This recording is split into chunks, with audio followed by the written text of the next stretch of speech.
Diagramme potentiel pH, les savoir-faire clés. Premier savoir-faire, attribuer les domaines. On dispose du diagramme potentiel pH vierge du plomb et on veut essayer d'attribuer les domaines avec des espèces qui nous seront toujours fournies. Pour cela, on va adopter la méthodologie générale suivante. On va déterminer le nombre d'oxydations du plomb dans chacune des espèces et plus généralement le nombre d'oxydations de l'élément à considérer. Pour des espèces présentant le même nombre d'oxydations, on identifiera quelle espèce est l'acide et quelle espèce est la base. Ensuite, on peut remplir le prédiagramme nombre d'oxydations en fonction du pH et le confronter au diagramme potentiel pH vierge afin de conclure. Je vous laisse réfléchir à comment placer vos espèces de l'élément plomb sur ce diagramme nombre d'oxydation pH. Passons à la correction. On a déterminé les nombres d'oxydation du plomb dans chacune des espèces. Je vous rappelle qu'on détermine le nombre d'oxydation d'un élément. Dire le nombre d'oxydation de PbO2, cela n'a aucun sens. On précise le nombre d'oxydation d'un élément dans l'édifice. La détermination du nombre d'oxydation n'est pas l'objet de cette vidéo et je vous ramène aux vidéos précédentes.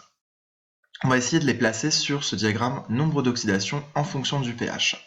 Donc on constate que les espèces ont toutes un nombre d'oxydation différentes, sauf Pb2+, et PbO, qui ont un nombre d'oxydation plus 2.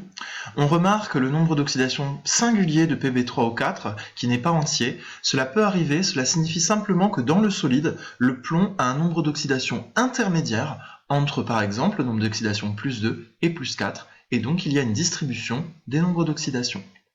Pour les espèces présentant le même nombre d'oxydation, on écrit une équation qui relie les deux espèces. On constate qu'il n'y a pas d'échange d'électrons mais échange de protons, ça définit donc bien un couple acide-base.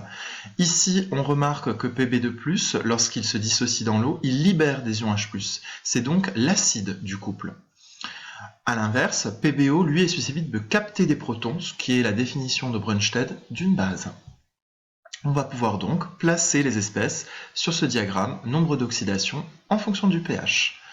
Le plomb au nombre d'oxydation 0, puis les deux espèces au nombre d'oxydation plus 2, en mettant bien l'acide au relatif bas pH et la base au relatif haut pH. Ensuite Pb3 ou 4, et enfin PbO2.